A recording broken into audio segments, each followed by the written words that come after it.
and a protective ring was a complete and utter lie. And we need to be very clear about that, that there was no plan. With good infection prevention control, we were able to get family members in bedrooms with their loved one, especially at the time of need.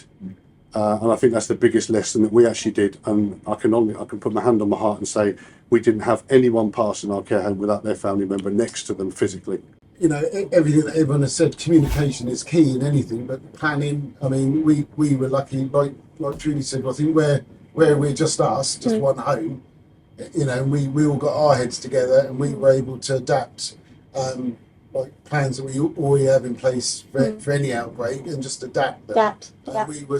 We were ahead of the game. And when we first started communicating with families on the 29th of January, wasn't it, of 2020, so we were well before, you know, and then before the national lockdown, we'd already got caravans from the local community donated to us and we had it all set up. I started at Care England just before the second wave, so I missed the first wave in that sense. So I started around September 2020 and everything was then just kicking off in regards to the second wave, rate wave and rise infections. And I think one of the things which I hope the COVID inquiry does highlight, because I think it's almost everyone starts to forget about it, is the absolute sheer sacrifice and work providers, carers, and individuals and families did throughout that entire period. And it seems to be sometimes we forget about that.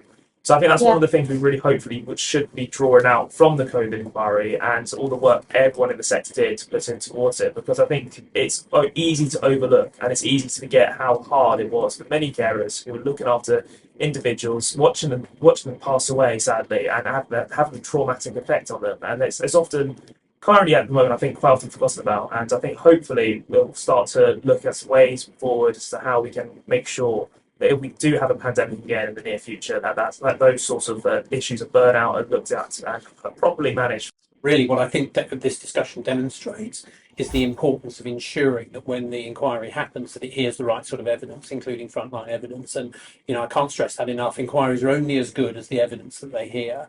And people assume that they will hear the right evidence. They need to do that, and we need to do some thinking about that ahead of the time. Yeah, absolutely, and I would agree with that. Yeah. We're a huge advocate of CCTV within our dementia communities, where people don't necessarily have a voice. Where we've been able to learn from events that happen in our communal areas and make continuous improvements off the back of our learnings from incidents that might happen that we can monitor on the CCTV and understand.